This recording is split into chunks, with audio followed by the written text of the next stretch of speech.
Hi, my name is Liz Zerker, and this is 6 supplemental speaking lessons for ESL students. The first one is about some thoughts about language sounds. Most languages share some sounds, but there are some sounds that are unique and different that you've never heard before in your own language. When you hear them, it's hard for you to understand them because your brain doesn't have a place to put it. Let me explain it with this. You know what this is. It's a colander for straining pasta.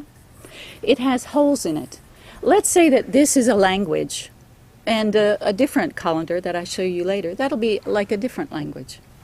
And the holes that are in the colander are the different sounds, right?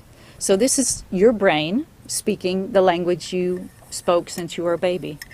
And when you hear your language, the sounds go through their holes and make sense. And it makes a word and you understand it. But when you're learning a different language, your brain doesn't have a hole for that sound. Let me give you an example. Let's say that this is the Arabic language. I tried to learn Arabic. They have some special sounds in the bottom of the throat. And when I tried to say them, they would always say, no, that's not it. Do it differently. And I couldn't. I couldn't hear it. I couldn't say it because Arabic is a very sound-rich language. It has a lot of holes. But see how these holes are different from these holes, right?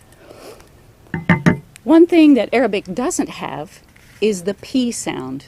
They do have a B sound, but they don't have a P sound. So this is my P, and this is an Arabic speaker's brain trying to learn English.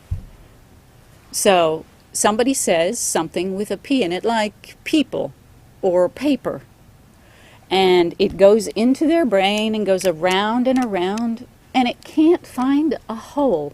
There's no knowledge of a P sound in their brain. So the sound goes to the closest hole. P and B are language partners. You hold your mouth in the same way to make them, but there's a little difference. They have a B, and so it will go through that hole in their brain.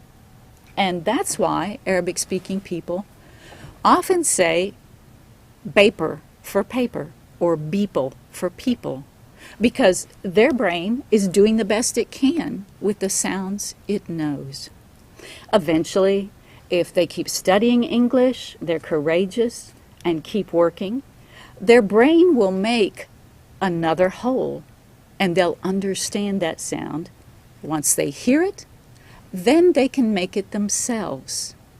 So what I'm saying is, there are some sounds you don't have in your language that people tell you you're not saying correctly in English.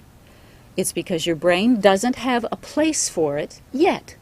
But if you keep working, you'll hear it, and once you hear it, you can produce it. Don't laugh at other people when they have problems with sounds you understand, because your day will come and there will be a sound that you can't make correctly. It's okay, we're helping each other. I hope this has helped you. Thank you.